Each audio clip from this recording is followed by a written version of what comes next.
Naquele tempo, disse Jesus aos judeus: se eu der testemunho de mim mesmo, meu testemunho não vale. Mas há um outro que dá testemunho de mim. Eu sei que o testemunho que ele dá de mim é verdadeiro. Vós mandastes mensageiros a João, e ele deu testemunho da verdade. Eu, porém, não dependo do testemunho de um ser humano, mas falo assim para a vossa salvação. João era uma lâmpada que estava acesa e a brilhar, e vós com prazer vos alegrastes por um tempo com a sua luz. Mas eu tenho um testemunho maior que o de João, as obras que o Pai me concedeu realizar. As obras que eu faço dão testemunho de mim, mostrando que o Pai me enviou. E também o Pai que me enviou dá testemunho a meu favor. Vós nunca ouviste sua voz, nem viste sua face, e sua palavra não encontrou morada em vós, pois não acreditais naquele que ele enviou. Vós examinais as Escrituras, pensando que nelas possuís a vida eterna. No entanto, as Escrituras dão testemunho de mim, mas não quereis vir a mim para ter a vida eterna. Eu não recebo a glória que vem dos homens, mas eu sei que não tendes em vós o amor de Deus. Eu vim em nome do meu Pai, e vós não me recebeis. Mas se um outro viesse em seu próprio nome, a este vós o receberíeis. Como podereis acreditar, vós que recebeis glória uns dos outros, e não buscais a glória que vem do único Deus? Não penseis que eu vos acusarei diante do Pai. Há alguém que vos acusa, Moisés, no qual colocais a vossa esperança. Se acreditasseis em Moisés, também acreditaríeis em mim, pois foi a respeito de mim que ele escreveu. Mas se não acreditais nos seus escritos, como acreditareis então nas minhas palavras? Palavra da salvação. Glória a vós, Senhor. Que a palavra de Jesus nos abençoe. Amém. Meus queridos irmãos e irmãs, estamos no tempo santo da Quaresma, onde fortemente ressoa o apelo do Senhor pela nossa conversão.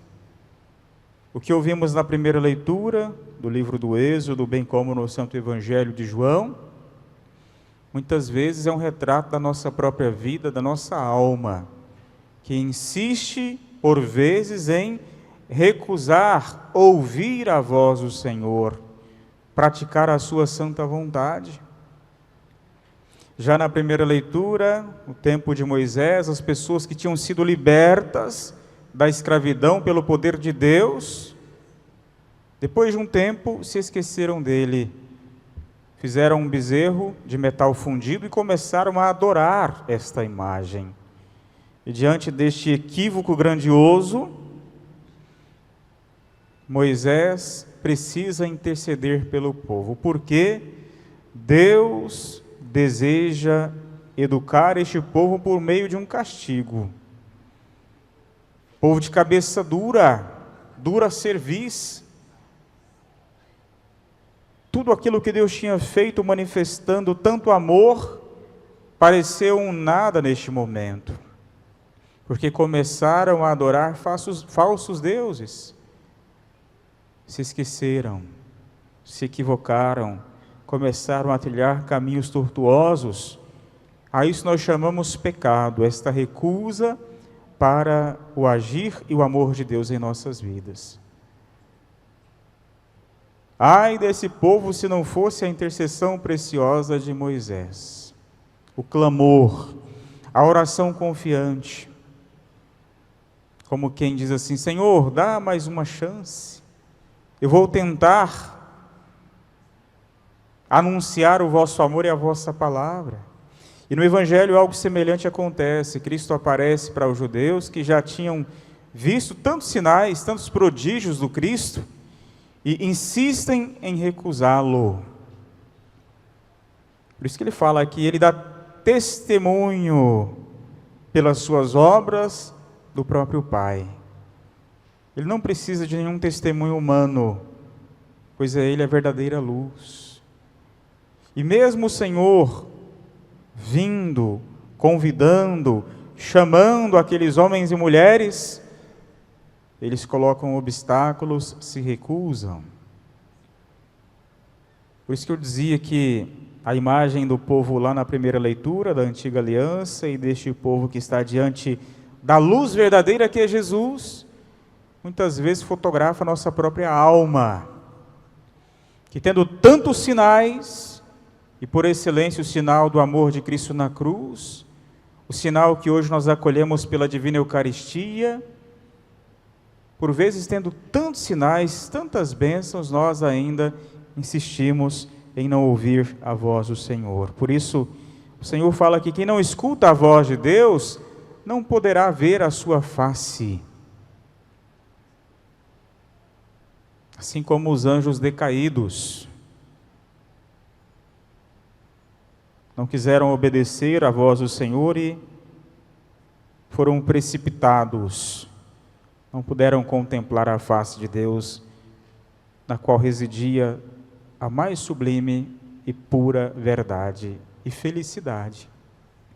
Então Cristo, luz do mundo, fala inclusive do sinal que foi João Batista na vida dos judeus, e eles olhavam para ele, davam atenção, e João anunciava aquele que viria depois dele, maior do que ele, o próprio Cristo, e mesmo assim, a dureza do coração.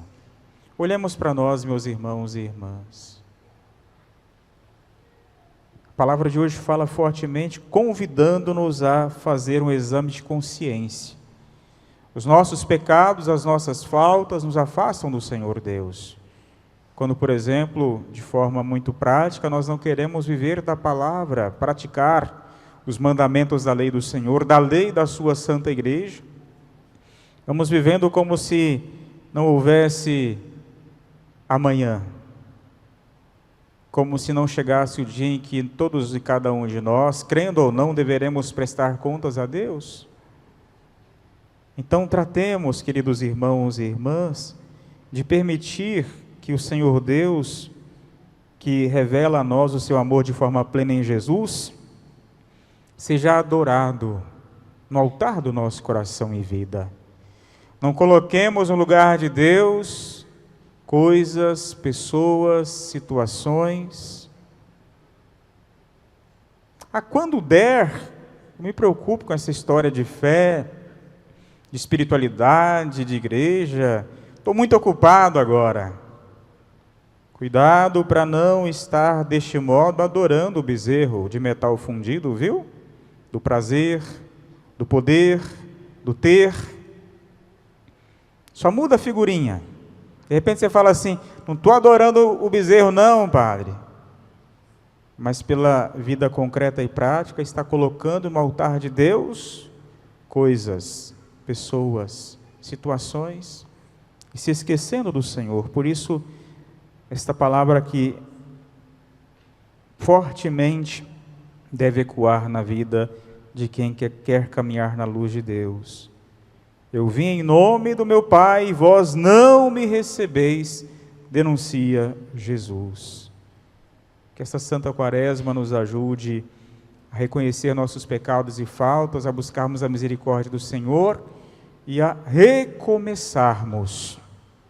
Porque no Senhor, em Jesus, se encontra toda graça e copiosa redenção. Escutemos a palavra que é o Cristo e pratiquemos aquilo que Ele nos pede e aquilo que Ele faz.